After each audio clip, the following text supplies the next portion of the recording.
Hey everyone, it's your buddy and pal Karnak, Star Wars Armada Explained. We're going to be looking at the offensive retrofit card today, Reserve Hangar Deck. This came in the new Rebellion in the Rim expansion. How do you know it equips to the offensive retrofit slot? Bottom left-hand corner of the card will show you the icon. Opposite corner shows you its point cost, which is 3 points. Reserve Hangar Deck, pretty cool art on there. It is a generic card, meaning any faction can equip it. It's not unique, meaning you can equip many of these as you have slots available on your ships. What does the card say? It's a lot of text, and again, we'll go through it all. We'll break it down. When a non-unique squadron with swarm at distance 1 to 5 is destroyed, you may discard this card. If you do, you may set that squadron's hull points to 2 and place that squadron unengaged at distance 1 with its activation slider toggled to the activated side. So, let's get into it. So what squadrons benefit from this card? By and large, Imperials do.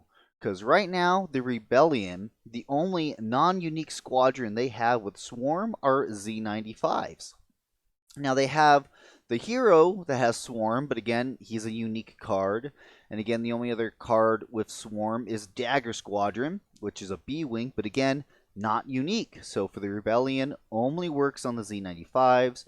For the Empire, again, they have tons of unique ships that have Swarm, but again, does not work with uniques, only works with the generic squadrons. And for the Empire, that's the Jumpmaster 5000, TIE Interceptors, and TIE Fighters. And I mean, I think I said already, I'm going to say it again, this card was designed with Imperials in mind.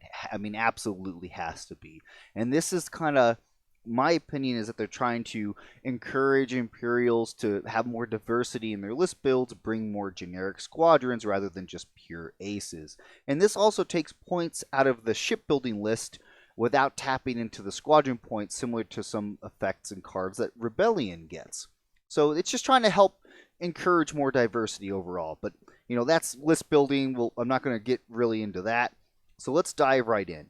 So again, when a non-unique squadron of Swarm, we've gone over that, at distance 1 to 5 is destroyed, you may discard this card. So, for example, if this Gazanti here is flying around and he's got the Reserve Hangar Deck equipped, which is a great place for it to be, we're going to say that this TIE Fighter here, the Z95, came up and he blasted him with triple reds, or triple double reds, and just blew this poor little TIE Fighter to death. He's just all destroyed. Okay, so now, again, this card works at distance 1 to 5 here, which you see, like, that's a huge distance. Like, you can easily, potentially cover your squadrons. Again, when you're making that measurement check, you're measuring from the physical plastic base of the ship to the closest point of the squadron. Do not measure from the shield dials or the shield frames. Again, the physical plastic base of the ship, not the cardboard, not the shield dials. Again, plastic base. Why do I stress this? Because that's what most people get wrong. Okay, so we see there that TIE Fighter is at distance 1 to 5 of my Gazanti. He is now dropped to 0 health. Now in Star Wars Armada, when something is destroyed, it is immediately removed from the play area. Unless you're familiar with someone like General Riken, who can choose a unique squadron or a ship to remain in play once a round, in which case they're not yet removed until the end of the status phase. This is a little different, but yet somewhat similar. So the squadron is at 0 hull points. Okay, so he is, by all intents and purposes, he is going to be destroyed, but he has not yet been removed from the play area. Because why am I making such a big deal out of this? Let's read what it says in destroyed ships and squadrons in RNG. When do you count a ship as destroyed, and when do you score for it? This has been a big point that some people have gotten confused on, because they're like, well, I killed that TIE Fighter. It's dead. I should get points for it. Well, remember, scoring doesn't happen until the end of the game, where you look at all the squadrons and ships that have been destroyed and removed from the play area. As it says here, when a squadron is destroyed, remove it from the play area and place it next to the matching squadron card. Or again, if it's a ship, you remove it from the play area and replace it next to the matching ship card, meaning it is not destroyed until you have removed it and taken it off the play area. It's still on the play area at 0 health. Now, what does the rest of reserve hangar deck say? So if a swarm is at distance 1 to 5 is destroyed, you may discard this card. If you do, you may set that squadron's hull point to 2 and place that squadron unengaged at distance 1 with its activation slider toggled to the activated side for whatever the turn activation is. So regardless if that TIE fighter has or has not activated, when you place it, it is considered activated. So we're going to say the Z-95 flew up, shot, killed that TIE fighter who was unactivated. Okay, now again, as I mentioned before, typically you just remove him from the table. He's gone. But you can say, I'm going to use reserve hangar deck. I am discarding this card. That squadron has swarm. I am now going to replace it at distance 1, unengaged, and it gets 2 health points back, and the slider goes to whatever is the activated side for this turn. That is how reserve hangar deck works. And again, for doing this, the TIE fighter, because it was never removed from the player area and taken off the table technically, it is not considered destroyed when it is replaced, meaning the person who killed it does not score points for that TIE fighter. Okay, you can't kill it and then it comes back and then you kill it again and you get double points for it, because there is literally no way to track that unless it has been physically pulled off the table and placed next to its squadron card off the play area.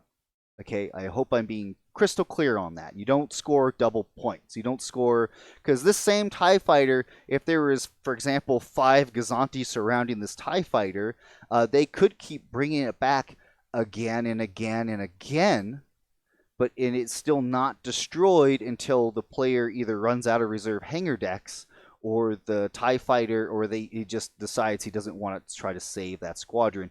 Now, some of you might be thinking, holy crap, that seems really ridiculously overpowered. Well, it really isn't. Because again, I'm still paying points to have this card, and again, it still is a generic TIE fighter or TIE interceptor or jump master with 3-4 hull points. Very low health. Again, they're not aces, it's only generics. You can still potentially kill them just as quickly. But are there potentially some builds where this might frustrate some people? Absolutely. I'm going to just double check to make sure I didn't miss anything with the reserve hangar deck. So again, to go over one more time, you have the fighter, you're at distance 1 to 5, it gets killed, you plop it next to the ship at distance 1, you set its health back 2, and you activate it to make sure it can't, go again. It can't go that turn. Now, I do want to mention that it says that you need to place the squadron unengaged. Meaning if this Z-95 had been like right here, for example, and killed your TIE fighter, you can't place that TIE fighter to where it is now engaged with that Z-95. You could place it, for example, something like if this guy was like more like that. There you go. So this is not engaged, because as you draw a line of sight from closest point to closest point, you see there it crosses over, it's obstructed. Obstruction is not engagement. But you might be asking, well, what happens if I can't place a squadron down to where he is not engaging? I am going to say that that is not a situation I have ever encountered. Because look at how big that distance 1 is. And you can place that squadron, at distance 1. I mean, that is just around a whole ship. You would have to have so many squadrons to accomplish that, even for a small base. If you're talking about like a medium or a large base, like there's just no way. It's just, I don't foresee that situation ever happening. Now, maybe in a 1200 point game, sure. Let's go into theoretical. What would theoretically happen if this guy was surrounded by a crap ton of Z-95s? what would you do then? Could you place the squadron down?